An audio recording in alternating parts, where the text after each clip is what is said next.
Level 1. The Witness. You are 12 years old. It is a Tuesday afternoon and your father is crying at the kitchen table. Not quietly, not the kind of crying you look away from, the kind that fills the whole room. He got the letter that morning. The city is seizing his shop, eminent domain. They need the land for a new road that will connect the downtown to a mall being built by a developer named Gerald Osei. Your father has run that hardware shop for 19 years. He built the shelves himself. He kept the accounts in a brown ledger that smells like machine oil. None of that matters now. The city decided. The city always decides. You stand in the doorway watching him, and you feel something settle in your chest like a stone dropping to the bottom of a river. You don't feel sad. You feel something colder than that. You feel like you finally understand how the world works, not the version they teach in school, the real version, the one where a man with a ledger loses to a man with a phone number, the one where the people who sit at the table decide everything for the people who never get a seat. You tell yourself, quietly, like a secret, I will sit at that table. You don't know yet what it will cost you to get there. Level 2. The Student. You are 24. You study political science at the State University. You are not the smartest person in your class. You know this, but you are the most patient. And in politics, patience is the only currency that compounds. You intern for your local assemblyman, Honorable Kwame Darko. You fetch his coffee, you arrange his schedule, you watch him work a room. He never says the most interesting thing. He says the thing that makes whoever he is talking to feel like the most important person alive. He looks at a contractor and says, your work is what holds this city together. He looks at a pastor and says, men like you are the real government. He looks at a market woman and says, you are the backbone of this economy. None of it means anything. All of it works. You study him the way a surgeon studies anatomy. Every gesture, every pause, every careful nothing he says when someone asks a dangerous question. One evening, he calls you into his office. He's eating groundnut soup from a takeaway container. He points the spoon at you and says, you're not here to learn the law. You're here to learn people. The law is just the excuse. People are the reason. You write that down when you get home. You don't sleep well that night. You keep thinking about your father's brown ledger, about Gerald Osei, about the road that connected someone else's future. Level 3. The Ward Chairman. You are 31. You run for ward chairman in your hometown. It's a small race, 4 candidates, fewer than 2,000 registered voters. The winner gets a small government salary, an office above a provision store, and access to a list of community development funds that nobody outside the party fully understands. You knock on every door twice. You remember every name. You bring medicine when a man in Block C falls sick. You sit at funerals you were not invited to. You pay for a generator repair at the local clinic out of your own pocket and tell no one, but everyone finds out. That's the point.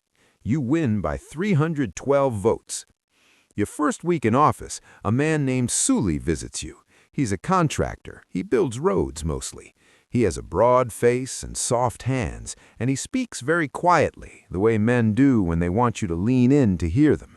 He says the Ward Development Fund has a budget for road resurfacing. He says he has a proposal ready. He says the process is simple. You approve the contractor, the work gets done, the fund pays out, and at the end there's a 10% facilitation fee that goes to the approving officer. This is not written anywhere. It is just how it works. You look at him for a long time. You think about your father. Then you think about what it will take to get high enough to make sure what happened to your father never happens to anyone else, and you realize you cannot get there on a ward chairman's salary. You approve the contractor. The road gets resurfaced. It looks fine for about 8 months. Then the cracks start. You don't drive down that street anymore. Level 4. The Councilman. You are 35. You win a seat on the city council. You are now one of 9 people who control the budget of a city of 400,000. You share a council chamber with men who have been doing this for 20 years. The chamber smells like old carpet and printer ink and ambition that is curdled slightly with time. You learn fast. Every contract has a handshake behind it. Every approval has a price. It is never called a bribe. It is called a connection fee, an appreciation, a facilitation. The vocabulary is careful, and the money is real. A property developer wants to rezone a wetland area near the south end of the city. Residential development, 300 units. He needs 2 council votes. He already has 1. He needs yours. He does not meet you himself. He sends a woman named Adwa. She's a lawyer. She's very polite. She slides a folder across the table in a hotel lobby in Accra. Inside is a contract. Your cousin's construction company, which barely exists, is being awarded a subcontract worth 400,000 cedis for site clearing. No experience required, no tender process, just a name on a document and a bank account number. You look at the folder. You think about Gerald Osei, about how he never sat in a hotel lobby. He made phone calls and the city moved. Now you're the city. You take the folder. You vote yes. The wetland disappears. By the following dry season, the houses being built there are already flooding. You do not visit the site. Level 5, the deputy mayor. You are 39. The mayor, a tired man named Honorable Boateng, needs a deputy who is hungry enough to do the work he doesn't want to do anymore and loyal enough not to embarrass him. Someone recommends you. You meet him at his house on a Saturday morning. He's wearing a caftan and eating sliced pawpaw. He looks at you for about 30 seconds and says, "I hear you are a man who understands how things work." You say, "I am a man who gets things done." He nods. That is enough. As deputy mayor, you run procurement. Every tender, every contract, every government purchase, from generator fuel to school desks to the resurfacing of roads that will crack in 8 months. Sully is back. He is bigger now. He has a company with a logo and a website and 3 pickups with his name on the side. He brings you envelopes now instead of proposals. The envelopes are thicker each time. You also meet the real power for the first time. Not politicians, businessmen. Men who own fuel depots and cold storage facilities and land nobody has developed yet because they are waiting for the city's master plan to move in the right direction. They are patient. They have been waiting for years. Now you are the person who can move the plan. A man named Frimpong invites you to his house. It is behind a wall with electric fencing in a neighborhood where no one walks. The sitting room has marble floors and a chandelier and a painting that cost more than your father made in his entire life. He pours you whiskey you cannot pronounce and explains what he needs. He needs 3 parcels of land currently zoned as public green space, reclassified as commercial. Simple paperwork, a stamp. He'll handle the rest. He says he will remember you. Those 4 words are the most expensive words you have ever heard. You stamp the documents. Level 6, the mayor. You are 43. Honorable Boateng retires. He is tired and he has enough money and his knees hurt. He endorses you publicly. Frimpong funds your campaign quietly. The party machine moves behind you. The election is not close. On Inauguration Day, you stand at a podium in the city square. The crowd is large and loud. Your mother is in the front row. She is crying the good kind of tears. Your father is not there. He died 4 years ago, still renting the small shop he moved to after the city took everything. You give the speech about service, about the people, about building a city that works for everyone. You mean some of it, not the part about transparency, not the part about accountability, but the part about the city. You mean that. You genuinely want the roads to hold. You want the market to have real drainage. You want the children's hospital to have working equipment. You believe you can do both. Take care of the network and take care of the city. For about 18 months, you almost manage it. Then the accounts start to cross. The city has a contract to build a new central market. The budget is 12 million cedis.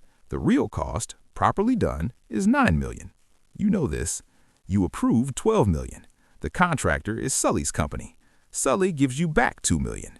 The market gets built for 9, which is fine, except that the electrical wiring is substandard because Sully cut that cost to protect his margin. 8 months after opening, a fire breaks out at night. 3 stalls burn. No one dies. Barely. You visit the next morning. You shake hands, you promise an investigation, you commission a report that takes 11 months and concludes the cause was undetermined. The report cost 40,000 cedis. You sign off on it without reading it. Level 7, the operator. You are 46. You are now in your 2nd term. The network has grown past what you can see from where you sit. Contractors you have never met reference your name. Decisions you did not make are attributed to you. Money moves through channels you only partially understand, and your share appears in ways that are difficult to trace and easy to deny. You have a fixer now. His name is Raymond. He is 28 years old and he has a degree in accounting, and he understands how to move money between companies the way a pharmacist understands drugs, the dosage, the timing, the side effects. You pay Raymond well. Raymond does not ask questions. Raymond's only job is to make sure nothing leads back to you. But things start leading back to you anyway. A journalist named Abina Mensa publishes a story on an online newspaper. She has obtained procurement records. She has matched contract awards to companies linked to your associates. She has done the math carefully, and the math is damning. She does not have your name on a document, but she has your shadow on every page. You read the story on your phone at 5 a.m. Your hands are steady, but your stomach is not. Raymond calls by 6 a.m. He says, "We can manage this." He says, "She doesn't have the direct link." He says, "We just need to be careful for the next 60 days. You tell him to manage it. You don't ask how. 3 weeks later, Abina's editor calls her into his office and tells her the paper is pulling the story. There are legal concerns. The paper's major advertiser, a company that supplies equipment to the city government, has raised complaints. She doesn't know who made the call. You made the call. She keeps investigating. She's not the kind of person who stops. You add her name to the list of things you think about at 4 a.m. Level 8, the cost. You are 48. The list at 4 a.m. is long now. Abina Mensa, a former council colleague who knows too much and drinks too much. A contractor who feels underpaid and has started asking for more. Raymond, who knows everything and whose loyalty is only as deep as his salary. Frimpong, who now calls you by your first name and expects you to answer immediately. You do not sleep more than 4 hours. You keep your phone face down during dinner. You have not had dinner with your wife without checking the phone twice since the journalist published her first story. Your wife's name is Ifua. She is a nurse. She is a good person, genuinely, the kind of good that is not performed. She does not know the full picture. She has to know the house, the cars, the school fees paid without discussion, but she does not know the names. She does not know Raymond. She does not know what happened with Abina's editor. One evening, she asks you, not accusingly, just quietly, the way she asks hard things, "Are we okay?" You tell her yes. She looks at you the way she looked at you on the night your father died, like she can see something in you that you cannot see yourself. You change the subject. Level 9, the unraveling. You are 49. The Anti-Corruption Commission opens a formal investigation. They have been building a file for 14 months. They have bank records. They have procurement documents. They have a witness, someone inside the machine who decided the risk of staying was greater than the risk of talking. You do not know who it is. That not knowing is a different kind of fear from anything you have felt before. You sit in meetings with your inner circle, and you look at each face, and you run the calculation. Who is afraid enough? Who is owed enough? Who has nothing left to lose? Raymond disappears. Not dramatically. He just stops answering. His phone goes to voicemail. His apartment is empty. You hear he is in London. Sully calls once and says nothing except, "I hope things are well with you, boss." Then he hangs up. Your lawyer tells you the commission has issued a summons. He tells you to cooperate. He tells you to say nothing specific. He tells you this has happened before to men like you, and some of them walked away. He tells you this with the confidence of a man who is paid whether you walk away or not. You sit in your office the night before the summons. The city is quiet outside. The market lights are on. Somewhere in the streets below, a woman is selling kenki from a bowl balanced on her head, moving between the streetlights, patient and steady. You watch her for a long time. You think about your father's brown ledger, about the stone that dropped in your chest when you were 12 years old, about the table you told yourself you would sit at. You are sitting at the table. You have been sitting at it for 20 years. You are not sure tonight what it was for. Level 10, the ghost. You are 52. The investigation took 3 years.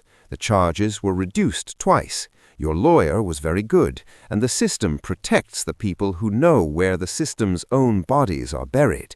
You did not go to prison, but you did not escape. The Commission published its findings. Your name is in a 200-page report that is available online and will be available online forever. Every journalist who writes about municipal corruption in this country will reference page 47, where the market fire and the substandard wiring and the procurement irregularities are laid out in the flat language of official documents, which is somehow more devastating than any accusation. You resigned before the second term ended. The party quietly moved on. Frimpong moved on. He found someone else to stamp documents. The machine does not mourn its parts. You live in the same house. Ifua stayed. You do not ask her why. Some questions are too fragile to ask out loud. You do not attend city functions. You do not give speeches. When you drive through the market now, you sometimes see the repaired section, the wall rebuilt after the fire, still slightly different in color from the original, a scar the city carries without knowing it belongs to you. Your father's shop is a parking lot now, has been since you were 13. You drive past it sometimes. You still don't stop. Somewhere in this city tonight, there is a young ward councilman. He is 30 years old. He just won his first election by 300 votes. A contractor named Sully is going to visit him next week. Sully will speak quietly. He will slide something across a table. He will say, "This is just how it works." The young man will think about his salary. He will think about how far he wants to go. He will think about the table he wants to sit at. He will take what Sully is offering. He does not know yet that the table has already been paid for. He will find out. They always find out. The cycle continues.